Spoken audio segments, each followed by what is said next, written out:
मैं अजय सर आप सभी विद्यार्थियों को समझ फिर से एमबीबीआई कोचिंग आंसर लेकर के उपस्थित हूँ। आज हम लोग वर्ग 10वीं क्लास के विद्यार्थियों के लिए विषय गणित से प्रश्नावली 8.1 का प्रश्न संख्या 2 लेकर के उपस्थित हूँ। तो जो भी विद्यार्थी वर्ग 10वीं क्लास की एग्जाम की तैयारी करते हैं और जिनका एग्जाम 2024 में है, तो जरूर इस पूरे वीडियो को बिना स्किप किए देखने का प्रयास कीजिएगा। बहुत इंपॉर्टेंट प्रश्न है और ये प्रश्न आपके एग्जाम में पूछे जाते हैं। तो जो भी विद्यार्थी वर्ग 10वीं क्लास की एग्जाम की तैयारी करते हैं तो पूरे वीडियो को बिना स्किप किए देखने का प्रयास कीजिएगा। चलिए इस प्रश्न को समझते हैं, ध्यान से देखेंगे और कॉपी कलम लेकर के बैठिए और किताब भी निकालिए। अपने क्लास का वर्ग 10वीं क्लास का किताब निकालिए और प्रश्नावली 8.1 खोलिए और उसकी प्रश्न संख्या 2 देखिए। ध्यान से देखिएगा, प्रश्न को समझिएगा तो आपको सभी बातें बारीकी से समझ में आएंगी, है ना। चलिए प्रश्न क्या कर रहा है, प्रश्नावली 8.1 की प्रश्न संख्या 2 क्या करिए, ध्यान से समझेंगे। प्रश्न समझना बहुत जरूरी है। अगर आप प्रश्न समझ जाते हैं तो आपको हल करना, मैथ को बनाना बड़ी इजी हो जाएगा, है ना। प्रश्न को समझना बहुत जरूरी है। सभी बच्चे प्रश्न को ध्यान से समझेंगे। प्रश्न है कि आकृति 8.13 में यह जो आकृति दी गई है यह आपकी किताब में दी गई है। यह आकृति जो है आपकी किताब में दी गई है, आप ध्यान से उसको देखिएगा। आकृति 8.13 में 10p माइनस कॉट r का मान ज्ञात करना है। इन 10p माइनस कॉट r का इस आकृति में जो है मान ज्ञात करना है। बहुत इंपॉर्टेंट प्रश्न है, समझ में आ गया।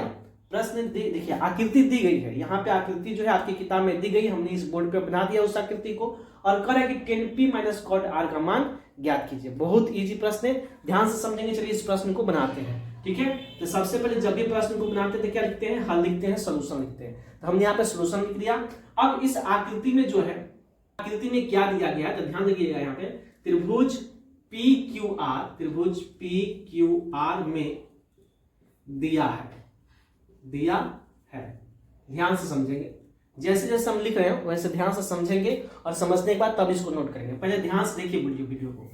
प्रश्न करा कि आकृति 8.13 में 10p माइनस कॉट r का मान ज्ञात कीजिए, ठीक है। आपको 10p माइनस कॉट r का मान ज्ञात करना है। आकृति PQR दिया गया है जहां पे Q कितना है, 90 डिग्री है। यानी यह दिया गया जो त्रिभुज है एक समकोण त्रिभुज है जहां पे कोण Q क्या है, 90 डिग्री है। तो हमने क्या लिखा कि त्रिभुज PQR में दिया है, क्या दिया है, PQ बराबर कितना दिया है, 12 सेंटीमीटर और PR बराबर कितना दिया गया है, 13 सेंटीमीटर। इतनी बातें समझ में आ गई, यानी आकृति में जो दी गई वह चीज लिखना है। हमने क्या लिखा कि त्रिभुज PQR में दिया है PQ बराबर 12 सेंटीमीटर और PR बराबर 13 सेंटीमीटर एंड कोण Q कितना है, 90 डिग्री है। बात समझ में आ गई। त्रिभुज PQR में कोण Q कितना है, 90 डिग्री है। तो देखिए यहाँ पे PQ का मान दिया गया है 12 सेंटीमीटर, PR का भी मान दिया गया है 13 सेंटीमीटर, लेकिन QR का मान दिया गया है, नहीं दिया गया है। तो आप क्या करेंगे, तो यहाँ पे लिखेंगे इसलिए QR बराबर, यानी QR का मान ज्ञात करेंगे। तो QR क्या है, तो PQ क्या है, लंब है, QR क्या है, आधार है और PR क्या है, कर्ण है। यानी जो आधार है QR, यानी QR का मान ज्ञात करना है। यहाँ पे QR नहीं दिया गया इस आकृति में, तो QR का मान ज्ञात करना है। तो QR क्या है, आधार है और आधार को क्या चीज से सूचित करते हैं, B से सूचित करते हैं, बेस है ना, B से। तो B बराबर क्या होता है, हमने आपको सूत्र में फॉर्मूला में हमने सिखाया था कि B बराबर क्या होता है, तो रूट अंडर h के स्क्वायर माइनस p के स्क्वायर होता है। तो B बराबर क्या होता है, रूट अंडर h के स्क्वायर माइनस p के स्क्वायर, यानी आधार बराबर क्या होता है, रूट अंडर कर्ण के स्क्वायर माइनस लंब के स्क्वायर। तो यह QR क्या है, आधार है। तो आधार बराबर क्या होगा, तो रूट अंडर, तो रूट हमने दे दिया किसका, h के स्क्वायर यानी PR के स्क्वायर। त्रिभुज PQR में h कौन है, तो PRH है, यानी PR के स्क्वायर माइनस लंब के स्क्वायर। तो लंब त्रिभुज PQR में लंब कौन है, तो PQ है, तो PQ के स्क्वायर। बात समझ में आया कि नहीं आया। हमने आपको सूत्र में सिखाया था, इसलिए हमने कहा कि फॉर्मूला का जो वीडियो हमने बनाया है त्रिकोणमिति के सूत्र का उसको जरूर देखिएगा। हमने सिखाया था कि B बराबर होता है रूट अंडर h के स्क्वायर माइनस p के स्क्वायर। B क्या है, आधार है, तो आधार बराबर रूट अंडर कर्ण के स्क्वायर, h क्या है, कर्ण है, तो कर्ण का स्क्वायर माइनस p क्या है, लंब है, तो लंब के स्क्वायर। तो वहीं तो लिखें। तो हम इस त्रिभुज PQR में QR क्या है, तो B है, PR क्या है, तो H है और PQ क्या है, तो P है। तो वह चीज यहाँ पे लिखेंगे। इसलिए हमको QR चाहिए यानी B चाहिए, तो QR बराबर क्या हुआ, तो रूट अंडर h के स्क्वायर, यह h के स्क्वायर, तो h कौन है, तो PR है, यानी PR के स्क्वायर माइनस P कौन है? तो पी क्यू है, तो पी क्यू के स्क्वायर। इतनी बातें समझ में आ गई, इतनी बातें समझ में आ गई। आशा करते हैं कि आपको समझ में आ गई। अब रूट अंडर, अब पी आर कर रहा है, तो पी आर बराबर कितना है? 13 सेंटीमीटर। तो यहाँ पे 13 का whole square minus P Q कर रहा है, तो पी क्यू कितना है? 12 है, तो 12 का होल स्क्वायर। अब क्या होगा, ध्यान से समझिए। 13 तरह कितना होता है? 169 माइनस 12 बना है 144। अब दोनों को घटाइएगा तो कितना आएगा?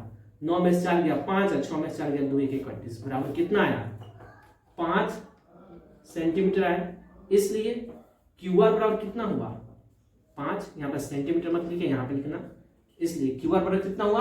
5 सेंटीमीटर, क्योंकि ये सब सेंटीमीटर हम इसलिए हमने सेंटीमीटर में लिया। इसलिए क्यू आर बराबर कितना हो गया? 5 सेंटीमीटर। इतनी बातें समझ में आ गई। यानी क्यू आर का मान आपको कितना निकल गया? तो 5 सेंटीमीटर निकल गया। समझ में आ गया? इतनी बातें समझ में आ गई। अब प्रश्न क्या करा है कि tan p minus cot r का मान ज्ञात करिए। अब चलिए इस प्रश्न को हल करते हैं। आगे लिखेंगे कि नाउ, यहाँ पे ध्यान से समझेंगे। क्या लिखेंगे? नाउ। नाउ मने अब, नाउ मने अब। According to question. According to question का मतलब क्या होता है? अब प्रश्नानुसार। हिंदी में क्या लिखेंगे कि अब प्रश्नानुसार। समझ में आ गया? नाउ अकॉर्डिंग टू क्वेश्चन, अब प्रश्नानुसार या अब प्रश्न से। क्या कह रहा है कि tan p minus cot r, इन्हें कह रहा है। प्रश्न क्या कह रहा है कि tan p minus cot r का मान ज्ञात कीजिए। तो ध्यान से समझेंगे। यहाँ पे कह रहा है tan p, यानी कोण कहां पे बना? p पे बना। समझो ध्यान से। कह रहा है कि tan p, तो p कहां है? यानी त्रिभुज p का p कहां है? यहाँ पे। तो कोण कहां पे बना? कह रहा है tan p, तो कोण p पे बना। तो जहां पे कोण बनेगा उसके सामने वाला भुजा क्या कहलाएगा?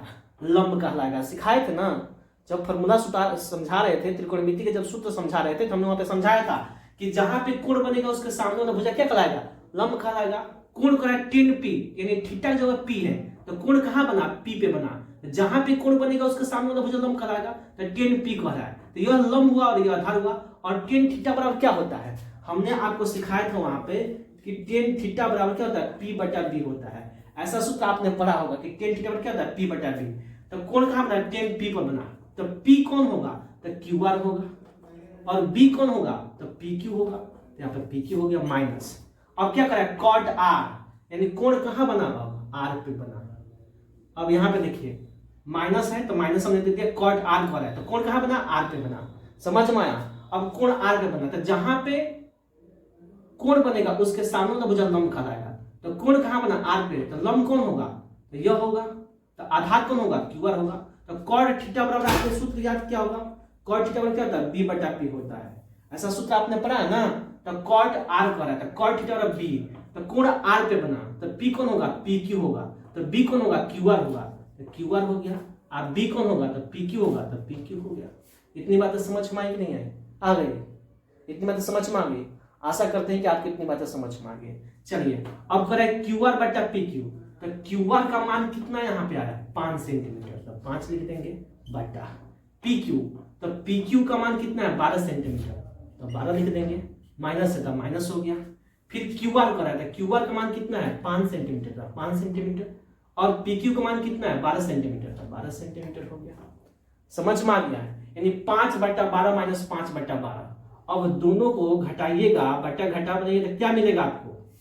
ध्यान से समझिए। यहाँ पे हल्का सा कैमरा को नीचे करने दीजिए, ध्यान से समझिए। अगर हम इन दोनों को घटाएंगे तो बटा घटा बनाएंगे तो क्या मिलेगा? यहाँ पे हम यहाँ पे घटाएंगे तो क्या मिलेगा आपको? तो 12 का लघुत्तम 12, 12 का लघुत्तम 12 आएगा। अब 12 से 12 में भाग लगाएंगे, एक मत में कटेगा, एक में 5 से गुना करेंगे 5 आएगा। फिर माइनस तो माइनस, फिर 12 से 12 में भाग लगाएंगे तो एक मत में कटेगा, एक से 5 में गुना करेंगे 5 आएगा बराबर। अब 5 में से 5 हटाएंगे तो 0 बचेगा बटा 12 बचेगा। अब 12 से 0 में भाग लगाएंगे तो क्या मिलेगा? 0 आएगा। इतनी बातें समझ में आ गई? यानी आपका क्या हो जाएगा? आंसर हो जाएगा। यानी आपका आंसर क्या मिला? आपका आंसर क्या मिला? यहाँ पे 0 मिला। क्या मिला? 0। तो आशा करते हैं कि आपको ये बातें समझ में आ गई है और यह प्रश्न भी समझ में आ गया है। समझ में आया? भारी नहीं है। प्रश्न था क्या कहते हैं 8.13 में जो है tan p minus cot r का मान ज्ञात करना था। यहाँ पे त्रिभुज पहले से बना था, आकृति दी गई थी, हमने यहाँ पे उस प्रश्न को हल किया है।